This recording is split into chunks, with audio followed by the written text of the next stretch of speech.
Électrochoc, le podcast des électrons libres.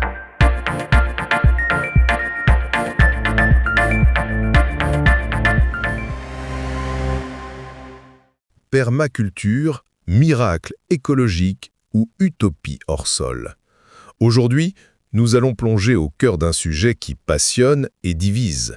Nous allons décortiquer le mythe de la ferme du Bec et Loing et voir comment l'avenir de notre agriculture se dessine non pas dans un retour au passé, mais grâce à une alliance brillante entre l'intelligence agronomique et l'innovation technologique. Bonjour Céleste. Bonjour Max, c'est un sujet fascinant. La permaculture a fait rêver toute une génération. On a tous en tête cette image d'Épinal des années 2020. Une petite ferme normande, des récoltes abondantes, pas de tracteur, pas de chimie, le tout sur une surface minuscule. C'était le Graal absolu pour beaucoup de passionnés d'écologie. Exactement. Charles et Perrine Hervé Gruyé ont lancé cette aventure avec un idéal magnifique de reconnexion à la nature. Ils ont découvert ce concept australien des années 70, la permaculture, qui s'inspire des écosystèmes naturels. Diversité végétale, travail du sol limité, recherche d'autonomie. Sur le papier, c'est la promesse d'une résilience parfaite. Et ils ont fait un pari radical. Tout faire à la main sur des surfaces hyper denses. Ils ont utilisé des techniques de micro-maraîchage bio intensif, des associations de plantes, des rotations très rapides pour maximiser le rendement au mètre carré. Ils ont même recréé des microclimats avec des arbres et des étangs. Le succès a été fulgurant. Agronomique d'abord, avec des légumes magnifiques, mais surtout médiatiques. Et puis la consécration est arrivée avec une étude de l'Institut national de la recherche agronomique. Pendant 4 ans, des chercheurs ont scruté une parcelle test de 1000 mètres carrés. Les résultats annonçaient un revenu net tout à fait correct pour 43 heures de travail par semaine. La machine s'est emballée. Oh oui, des documentaires, des conférences, des milliers de citadins en quête de sens qui s'inscrivent à des formations hors de prix pour apprendre à faire des buts de culture. On a cru avoir trouvé la formule magique pour nourrir l'humanité en tournant le dos à un siècle de progrès agronomique. Mais en tant que spécialistes, nous savons qu'il faut toujours regarder les chiffres de plus près. Et la réalité est bien plus nuancée. Le miracle tenait un peu du mirage. Et c'est d'ailleurs le milieu écologiste lui-même qui a tiré la sonnette d'alarme en premier, notamment une association belge qui a pointé les failles de cette fameuse étude. Absolument. Le premier gros biais, c'est la surface. Les 1000 mètres carrés étudiés, c'était uniquement la surface strictement cultivée. On a oublié de compter les allées, les zones de lavage, les locaux de stockage. Dans la vraie vie de maraîcher, pour cultiver 1000 mètres carrés, il faut au moins le double de terrain. Calculer la rentabilité sur ce petit mouchoir de poche, cela gonfle artificiellement les chiffres. Et ce n'est pas le seul problème de calcul. L'étude ne s'est pas basée sur l'argent vraiment encaissé, mais sur une valeur récoltée. Ils ont multiplié tout ce qui sortait de terre par un prix vendu estimé. Cela inclut les légumes abîmés, les invendus, ce qui part au compost.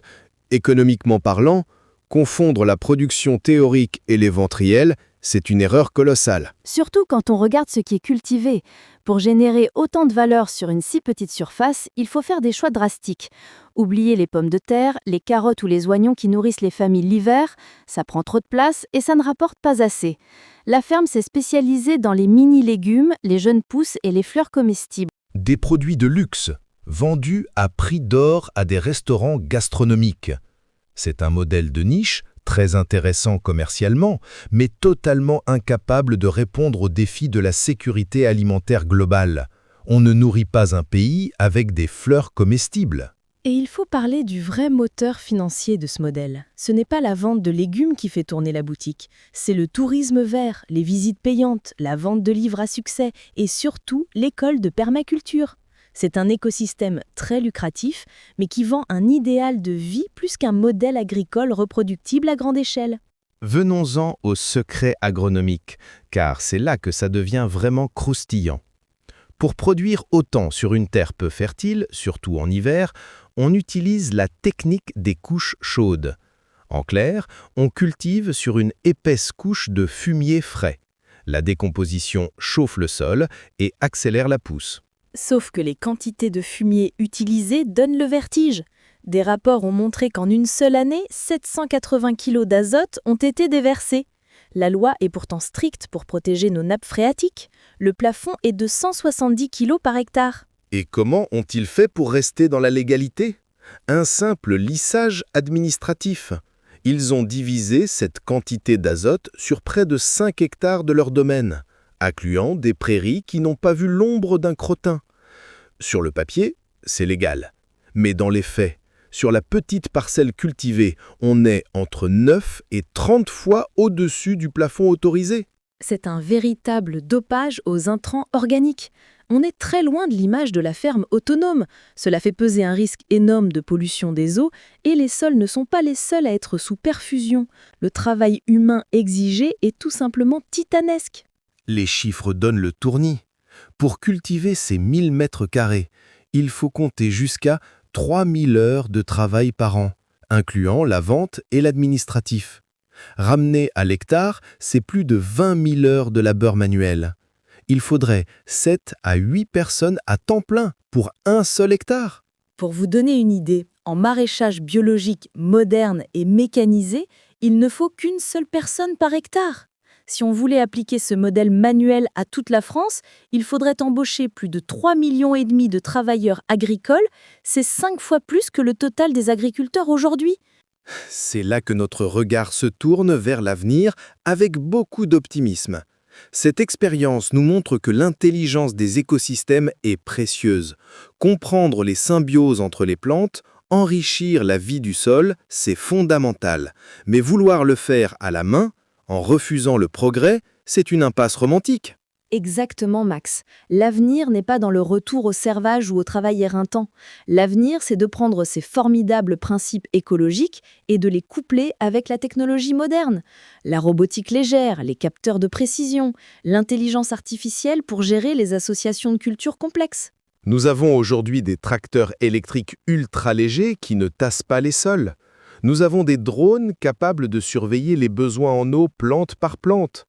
Nous pouvons avoir l'abondance et la diversité de la permaculture, mais à grande échelle, grâce à l'innovation. C'est une vision tellement plus enthousiasmante. On libère l'humain des tâches les plus dures, on protège les nappes phréatiques en dosant les nutriments au millimètre près et on produit de la vraie nourriture, des céréales, des pommes de terre pour des millions de personnes. La permaculture a eu le mérite de bousculer les consciences et de nous rappeler l'importance de la biologie des sols. Mais la solution pour nourrir l'humanité de demain, c'est une agriculture de haute technologie, écologique et performante. Une agriculture qui utilise le meilleur de la nature et le meilleur du génie humain. C'est le mariage parfait entre la biologie et la technologie. Et c'est ce qui nous rend si confiants pour les décennies à venir. Nous avons toutes les cartes en main pour créer des systèmes agricoles résilients, productifs et respectueux de notre environnement. Merci Céleste pour cet échange passionnant. Nous continuerons d'explorer ces innovations qui transforment notre monde pour le meilleur. À très bientôt pour une nouvelle discussion. À bientôt, Max. Soutenez les électrons libres. Abonnez-vous sur lel.media.